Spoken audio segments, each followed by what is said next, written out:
Yo creo que podríamos ir a las Escrituras y encontrar muchas de las referencias por qué los judíos no creen en Jesucristo, pero más que lo que la Biblia dice en este aspecto, yo creo que es de valor escuchar cuáles son las razones por las cuales ellos dicen que no creen en Cristo. Y este es uno de los rabí, ¿verdad?, de los judíos, y ellos mencionan 3 razones por las cuales ellos no aceptan a Jesucristo como el Mesías. La primera razón es porque Jesucristo, Él dijo que Él era igual a Dios. No, entonces él explica, y es legítima, o sea, la explicación es legítima.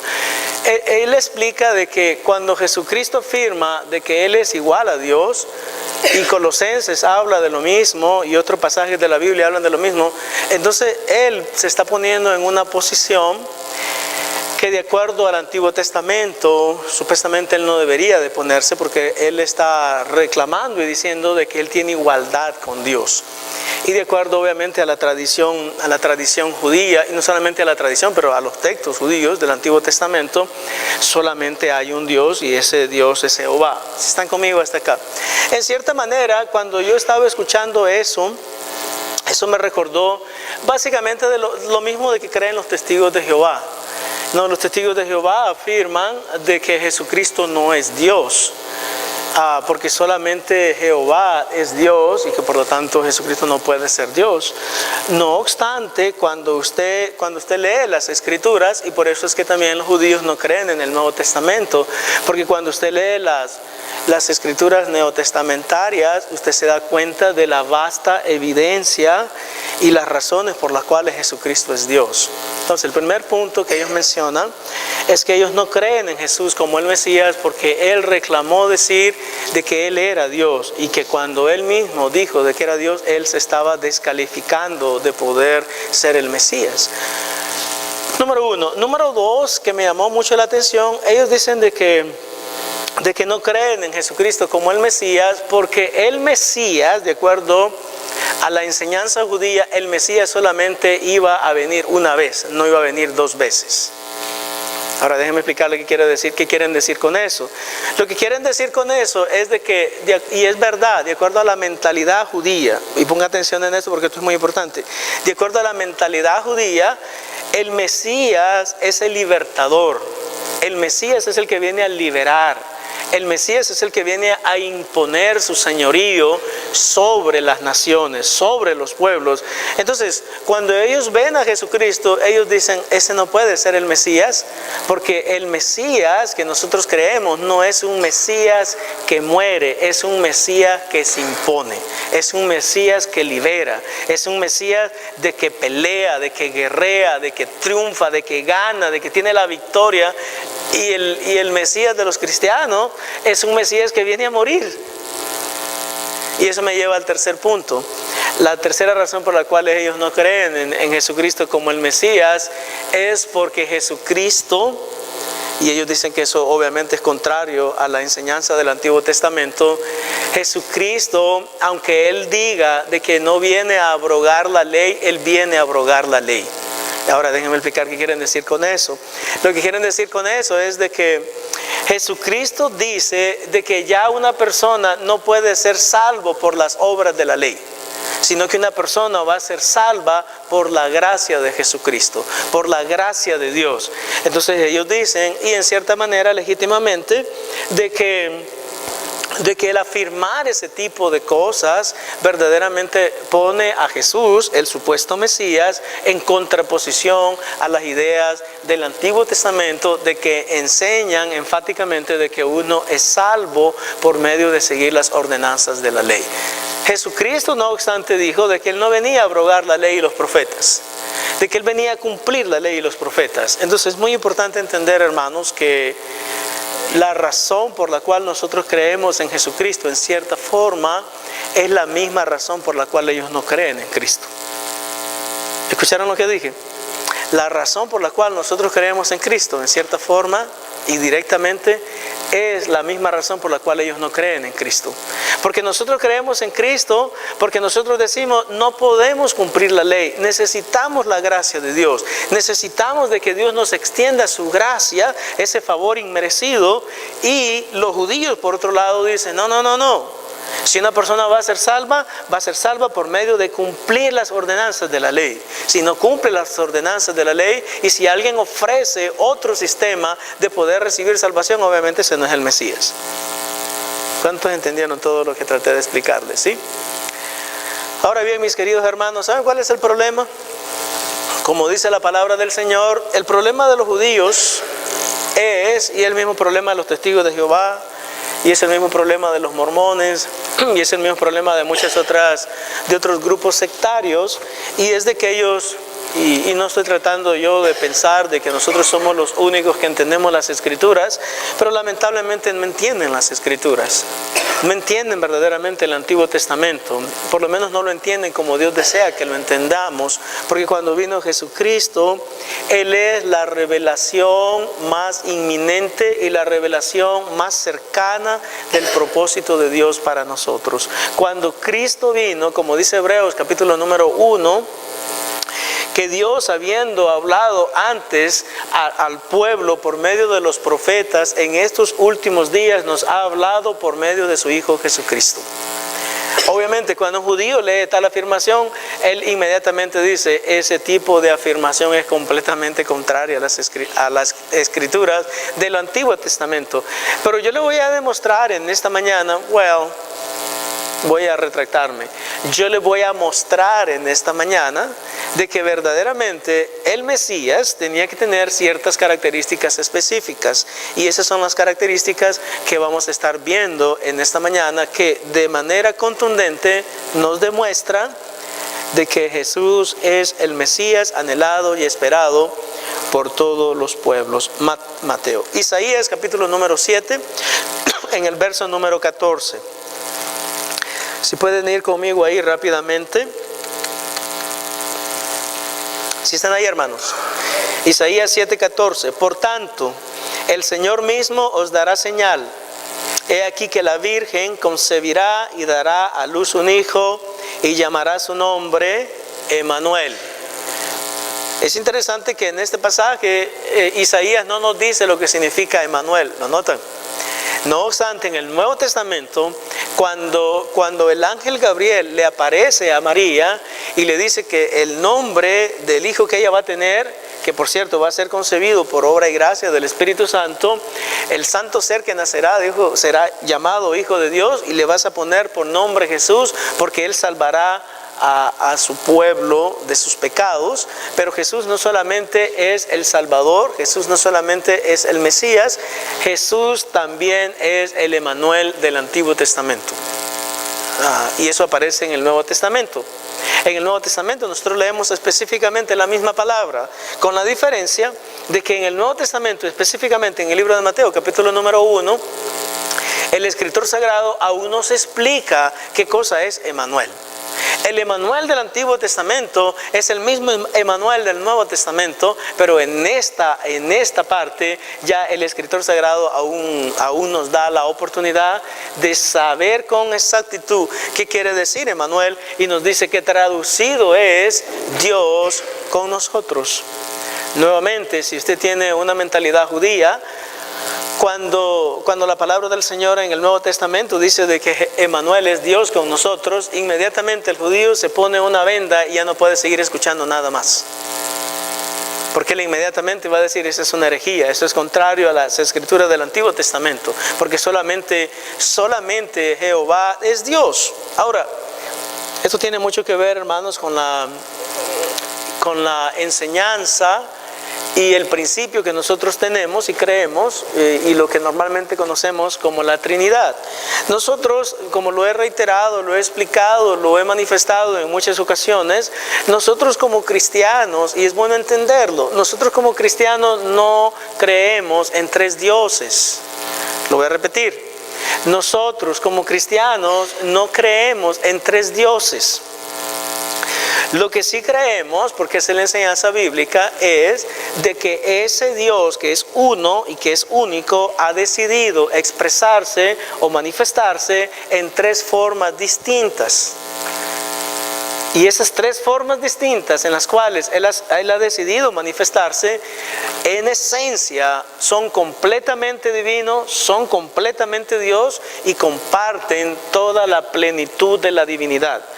Y de las tres esencias que estoy hablando, mejor dicho, y de las tres personas que estoy hablando, es lo que nosotros conocemos como la doctrina de la Trinidad. Dios es Padre, pero es uno, Dios es Hijo, Dios es Espíritu Santo. Nosotros, como lo he mencionado nuevamente en otras ocasiones, no creemos, como algunas personas nos acusan, en un Dios de tres cabezas.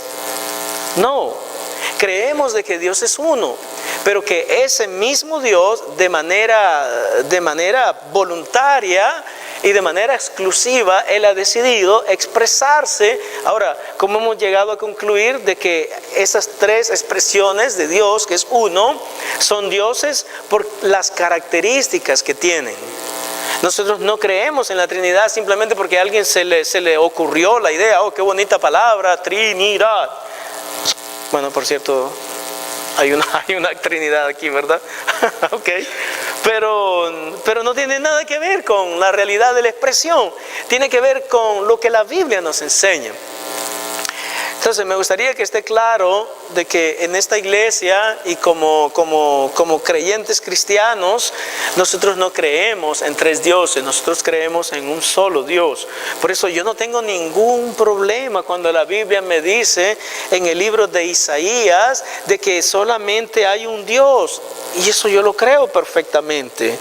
Pero también entiendo perfectamente, basado en el Nuevo Testamento, de que ese mismo Dios, de manera voluntaria y de manera que a Él le plujo, que a Él le dio gusto, Él se expresa en esas tres maneras. Yo no le puedo decir a Dios cómo Él se debe de expresar. Él ha decidido expresarse de esas tres maneras. Entonces espero, hermanos, de que usted comprenda en esta mañana de que nosotros, como siervos del Señor y como creyentes en las Escrituras, nos basamos fundamentalmente en las enseñanzas de la palabra de Dios solamente para creer lo que creemos.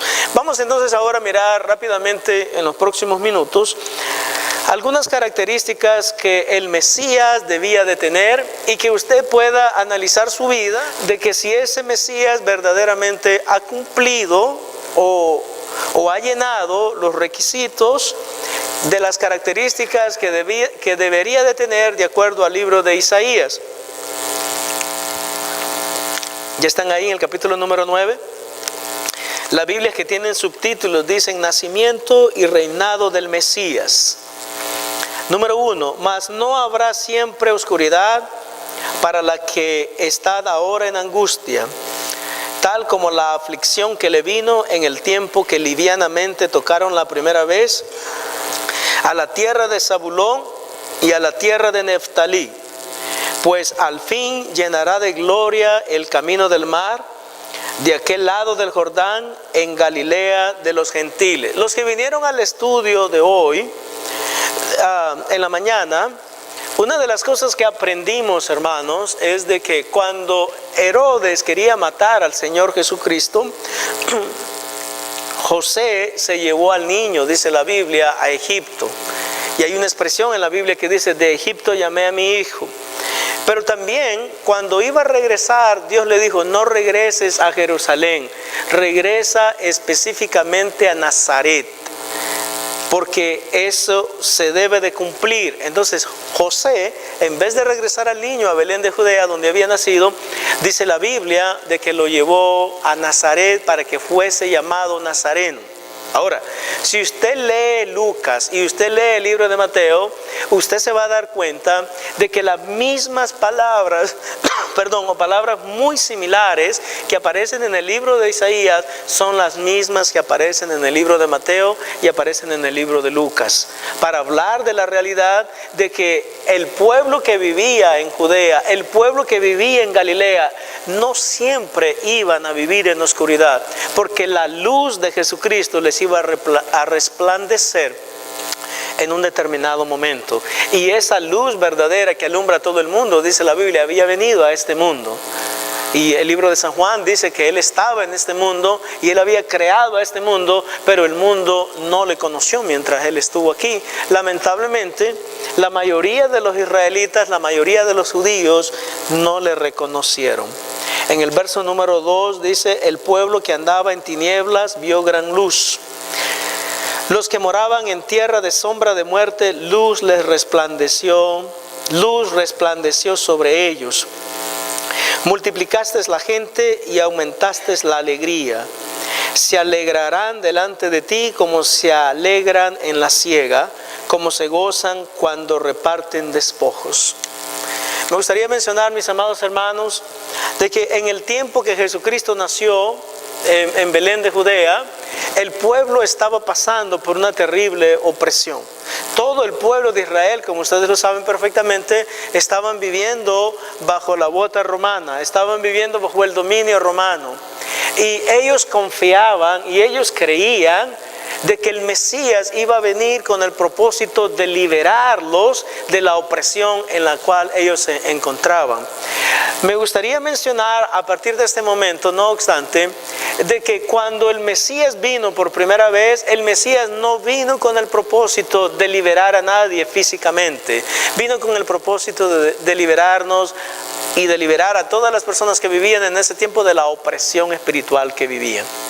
Y para serles sincero, mis amados hermanos, lo más importante de que Jesucristo puede hacer por usted no es necesariamente proveerle de sus necesidades materiales, pero liberarlo de la opresión espiritual que la mayoría de nosotros vivimos cuando todavía no estamos en Cristo.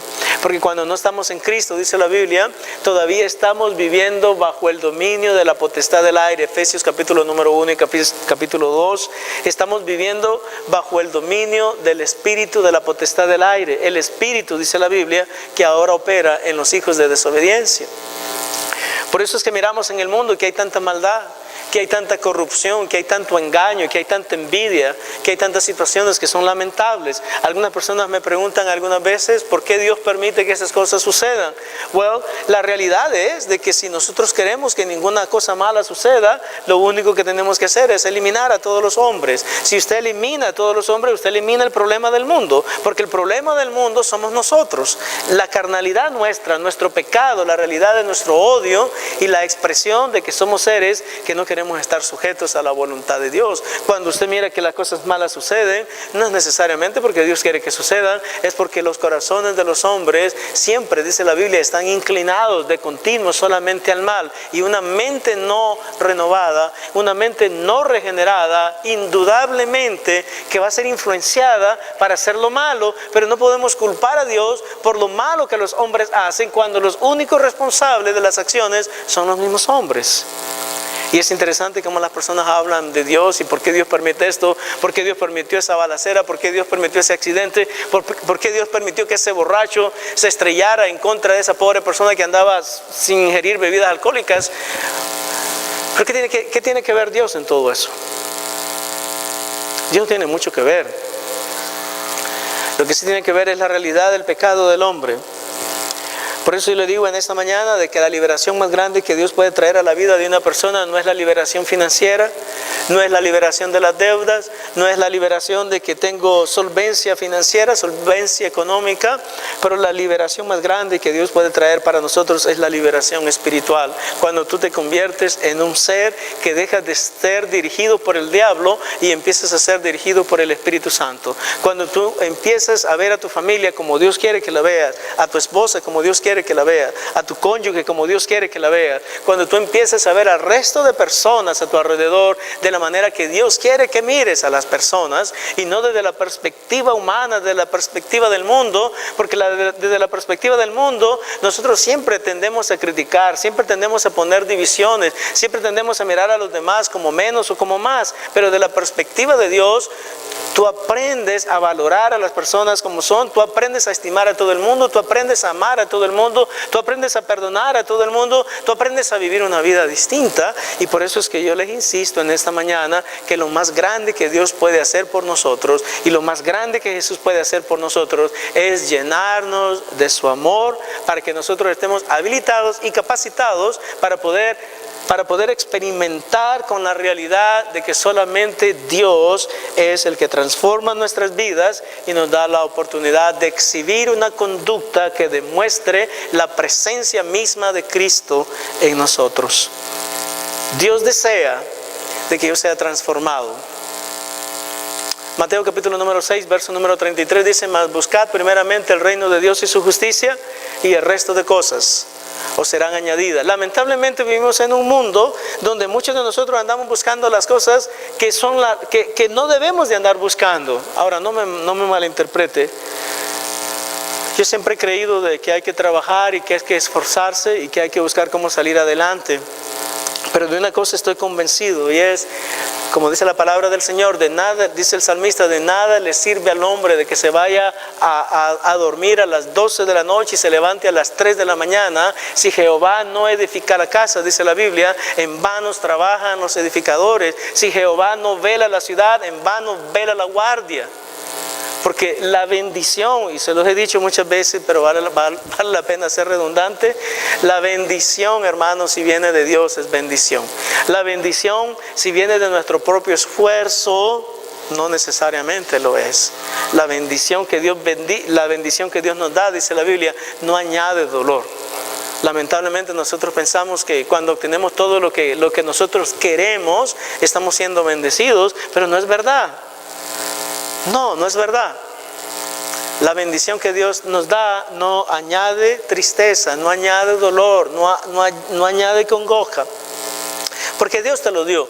Todo lo que Dios nos da, nos lo da de gracia. Ahora, nuevamente, espero que nadie esté escuchando lo que yo no estoy diciendo. Yo siempre he creído y estoy 100% de acuerdo y de lado de todas aquellas personas que quieren esforzarse. No me escuche mal. Yo creo en el esfuerzo personal. Amados hermanos, cuando alguien, y por favor, simplemente estoy poniendo un ejemplo, así que por favor no lo agarre tan en serio, pero cuando alguien me dice, mira ese homeless, y un homeless es un indigente en español, me dice, mira, pobre ese hombre, yo siempre me pregunto cuando miro a un indigente, ¿por qué vive esa persona de esa manera? ¿Por qué vive de esa manera? Muchas personas me dicen, porque ha tenido muchas dificultades en la vida y la vida no le ha ido tan bien y ha tenido contrariedades, etcétera, etcétera. Bueno, pero la mayoría de nosotros hemos tenido contrariedades. La mayoría de nosotros hemos tenido dificultades. Ahora, no estoy juzgando al indigente, simplemente le estoy diciendo, yo estoy convencido de que si el indigente viene, establece una relación con Cristo, entiende quién Él es en Cristo, entiende que Él tiene la imagen de Dios, entiende que su mente puede ser renovada, Él empieza a ser una persona distinta y deja de ser indigente, porque verdaderamente si usted entiende lo que Cristo puede hacer por usted y usted entiende la realidad de que tú llevas la imagen de Dios en ti, tú vas a valorarte a ti mismo. Ahora, por favor, no piense que estoy criticando, condenando a los indigentes, porque cada quien tiene su propia realidad, pero lo que sí les estoy diciendo es de que debemos de esforzarnos, de que debemos de buscar cómo salir adelante, de que no esperemos de que todo nos caiga del cielo. Bueno, en los Estados Unidos la única cosa que caen del cielo es la nieve, la lluvia y ¿qué más? El hielo. ¿Hay algo más? ¿Alguna pedra? No, pero eso en cualquier país y más en el nuestro. Ahora, hermanos, regresemos entonces al pasaje. Porque tú quebraste su pesado yugo. Bueno, yo ya me estaba adelantando a mí mismo. Porque tú quebraste su pesado yugo y la vara de su hombro y el cetro de su opresor, como en el día de Madián. Nuevamente, recuerden que el énfasis que la Biblia está haciendo no es un énfasis físico. Porque el Mesías, cuando vino por primera vez, aunque los judíos no lo crean, cuando el Mesías vino por primera vez, no vino para ser un rey así como nosotros conocemos. Él vino para ser el rey que salva, el rey que muere, el rey que padece, el rey que sufre, el rey de que está dispuesto a entregar su vida por nosotros. Ahora, cuando el Mesías regrese, ya no viene con ese propósito.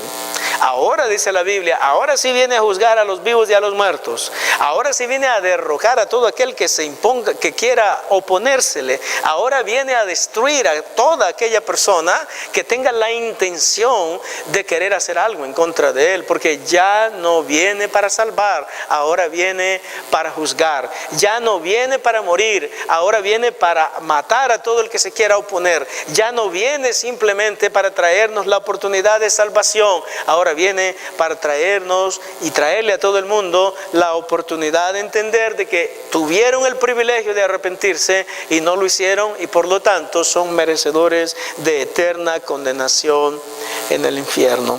Dice el verso número 5, porque todo calzado que lleva el guerrero en el tumulto de la batalla y todo manto revolcado en sangre serán quemados pasto del fuego. Y de lo que está hablando el texto, mi amado hermano, para aquellos que les interesan, es de que viene un día de que verdaderamente todo aquello que se oponga a la voluntad del Señor Jesucristo será destruido. Todo lo que se oponga. Todo lo que se oponga a la voluntad del Señor va a ser destruido. O vienes con guerreros, vienes con ejércitos, vienes con personas que saben pelear. Estoy pensando en béisbol. Quise decir batallar, ¿ok? Que saben batallar, todos van a ser aniquilados, dice la Biblia. Todo. Personas de que han peleado antes y han asesinado a muchas personas, todos ellos van a ser aniquilados, porque nadie va a poder hacerle frente al Rey de Gloria que viene nuevamente.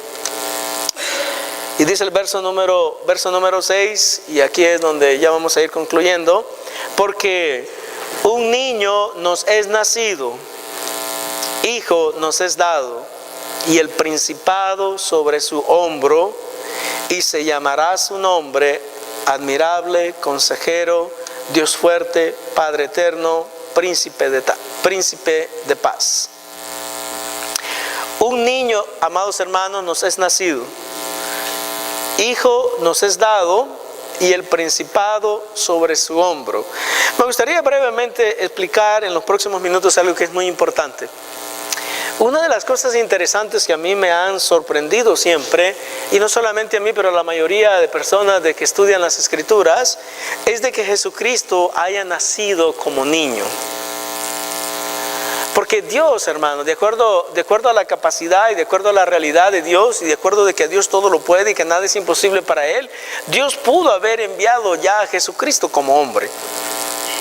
No sé si están conmigo, pero si Él hubiera querido, ¿acaso no hizo a Adán ya cuando era un hombre completo? No hizo a Adán como niño, hizo a Adán como un hombre completo. Y si Dios pudo hacer al Adán que nos introdujo a la condenación, que nos introdujo al pecado, lo pudo hacer como un hombre, completamente un hombre, ¿por qué Dios no pudo haber hecho tal vez a Jesucristo como un hombre también?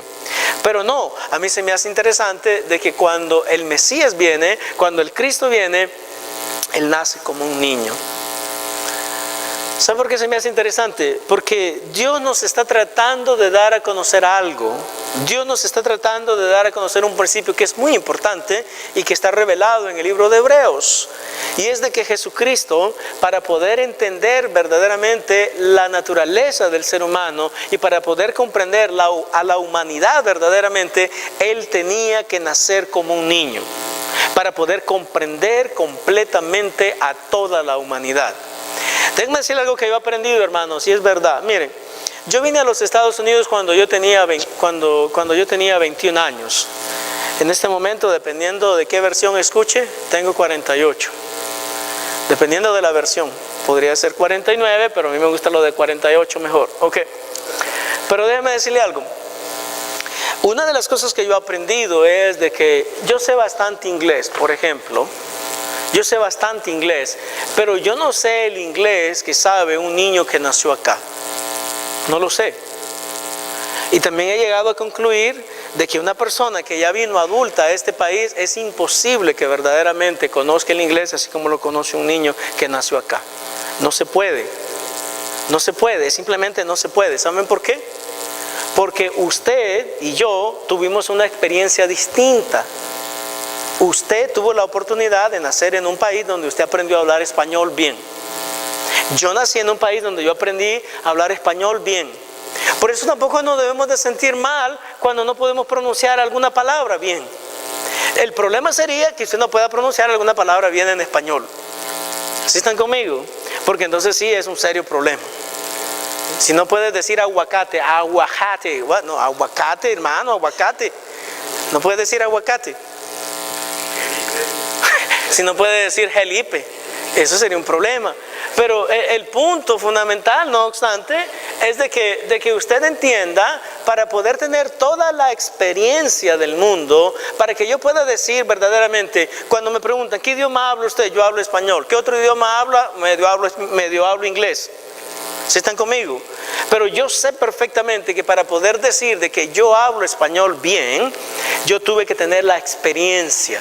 Para que el Señor Jesucristo pudiera decir, yo entiendo al mundo, yo entiendo a la humanidad, Él tenía que nacer como un niño, no podía venir como un hombre, porque de otra manera no iba a experimentar con las cosas que todos nosotros hemos experimentado desde que somos niños, desde que nuestra madre nos amamanta, desde que estamos más pequeños, desde que corremos a ella cuando nos caemos, y toda la experiencia de la totalidad de la vida, Jesucristo tenía que experimentar, dice la Biblia, para que pudiera entender perfectamente a todos los hombres. Entonces Él nace como un niño para comprendernos, para entendernos bien. Por eso es que usted puede siempre venir confiado al Señor, porque Dios lo entiende, hermano. Dios te entiende. Yo quiero que tú te lleves esta idea. Si tú confías de que Dios todo lo sabe, y tú confías de que Dios es todopoderoso, y tú estás pasando por alguna situación de dificultad o de adversidad que nadie más entiende, yo quiero que sepas de que Dios te entiende, de que Dios sabe perfectamente lo que tú estás pasando, y de que Dios quiere ayudarte de la situación en la cual tú estás enfrentando, pero tú vas a tener que venir y confiar en Él, creer en Él, depositar todo tu ser en Él y decirle, Señor, tú eres el que todo lo sabes, tú eres el que todo lo puedes, tú me entiendes porque tú viviste aquí en este mundo, tú entiendes las cosas de este mundo, porque tú no eres un extranjero. No eres un Dios que te quedaste lejano, eres un Dios que viniste y habitaste entre nosotros. Tú eres el Dios encarnado que viene a darnos la oportunidad de darnos salvación y vida eterna. Para eso viniste. Por eso la palabra del Señor nos dice en el verso número 6, porque un niño nos es nacido, hijo nos es dado, y el principado sobre su hombro. Me gustaría mencionar brevemente, aunque es necesario mencionarlo en este momento. Dice la Biblia que el principado, en esta palabra específicamente, y el principado sobre su hombro. Lo que quiere decir, mis amados hermanos, esa parte de la Biblia, es de que el Señor Jesucristo es el príncipe, es el rey, es el que va a ejercer autoridad sobre todas las naciones. Yo no sé si ustedes han leído el libro de Apocalipsis, pero en el libro de Apocalipsis dice la Biblia que el Mesías, el Rey, el Cristo, tienen en el muslo escrito un nombre. ¿Se acuerdan cuál es el nombre que tiene escrito? ¿Alguien se acuerda? ¿Cuál es el nombre que tiene escrito en el muslo? Ese, ¿verdad? ¿Nadie se acuerda? Hombre, parece que sí, que la nieve los ha paralizado. ¿Sabe lo que dice? Dice que tiene un nombre escrito, y el nombre que tiene escrito es Rey de Reyes y Señor de Señores. Él es el Rey de Reyes y el Señor de Señores. Por eso el principado está sobre su hombro. El dominio total está sobre su hombro.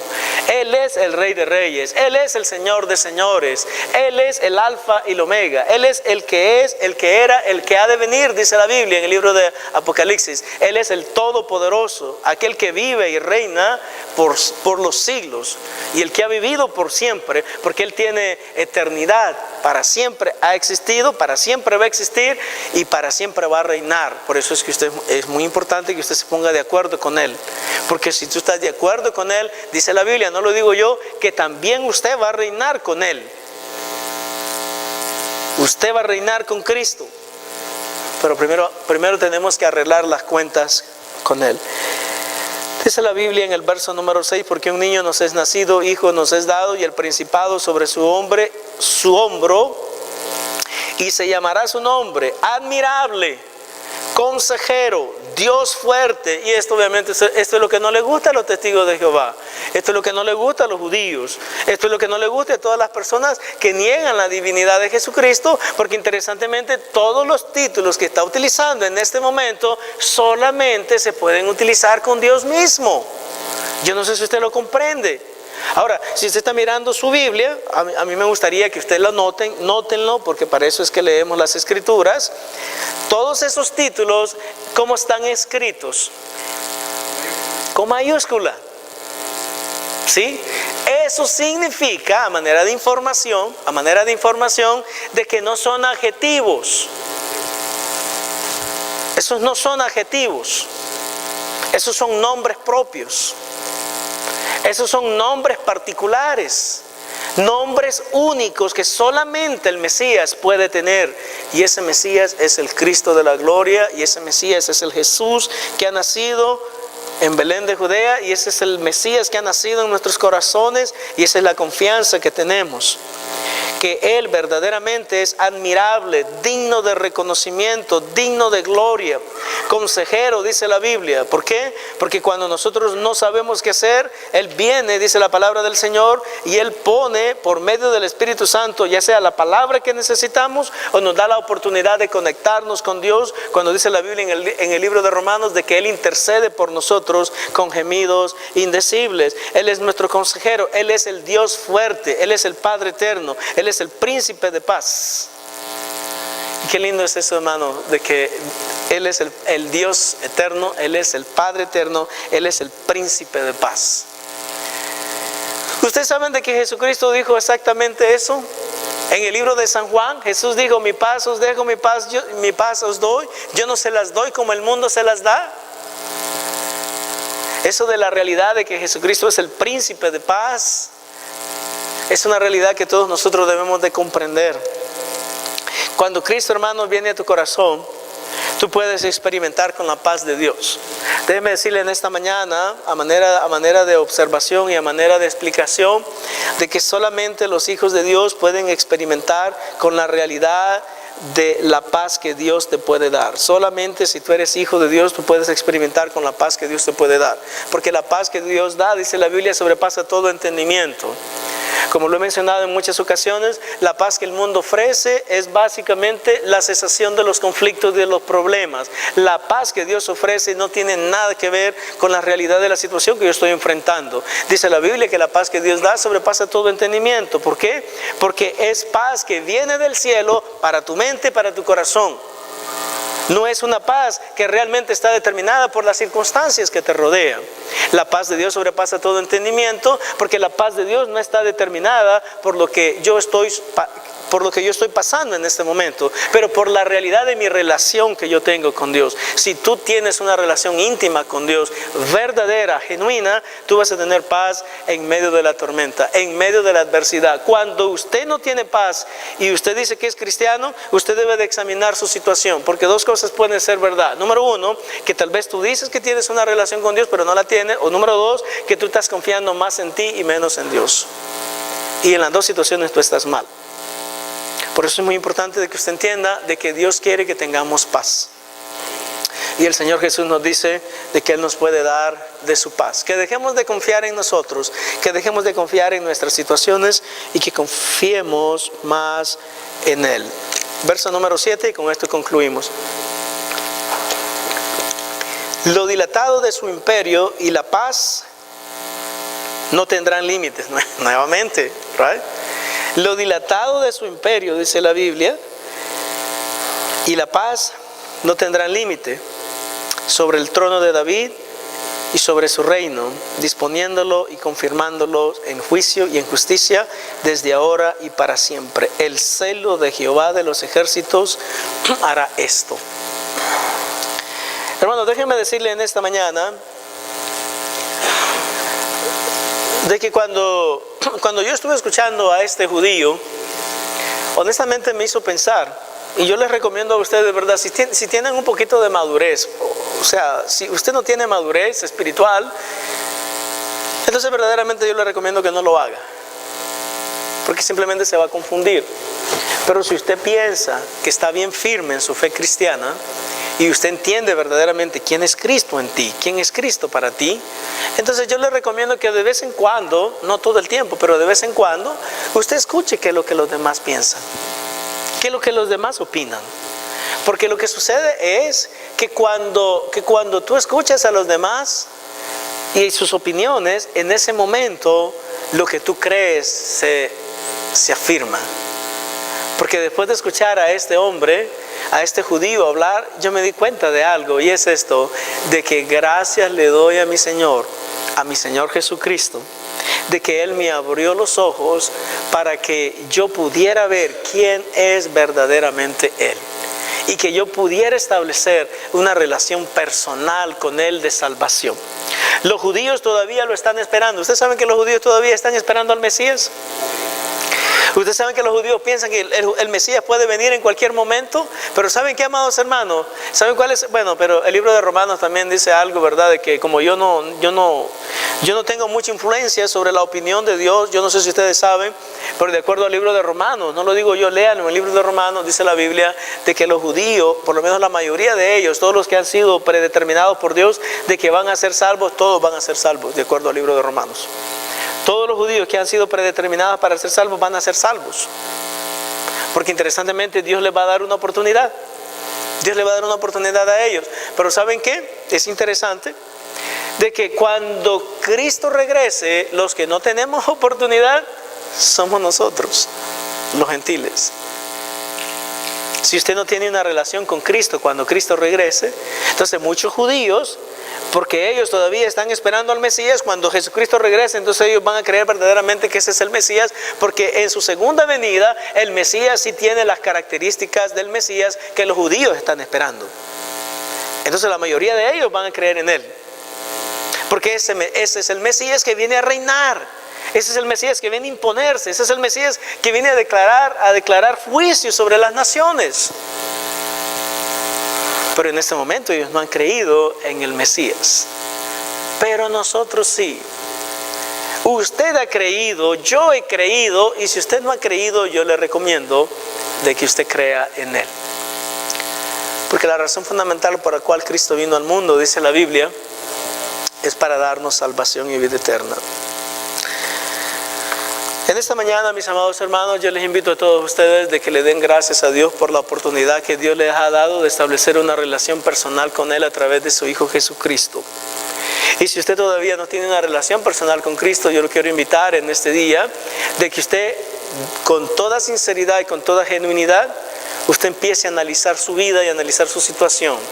Y de que si usted no tiene una relación con Él, de que usted se asegure de que lo puede hacer lo más pronto posible.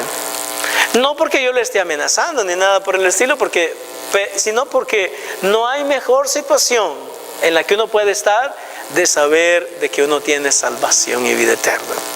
Termino con este comentario. En una ocasión Rick Warren estaba hablando con un ateo. Y el ateo estaba presentando todos sus argumentos, por qué él no creía en Dios, por qué no creía en Dios, por qué no creía en Dios. Y Rick Warren estaba presentando sus argumentos porque él cree en Dios, porque es que yo creo en Dios, porque es que yo confío en Dios, cómo es que Dios me ha ayudado a mí, cómo es que Dios me ha dado confianza, cómo es que Dios me ha hecho una nueva persona, cómo es que Dios me ha hecho un nuevo ser humano, cómo es que Dios me ha hecho más misericordioso, cómo Dios me ha hecho más compasivo. Y el ateo seguía insistiendo, yo no creo.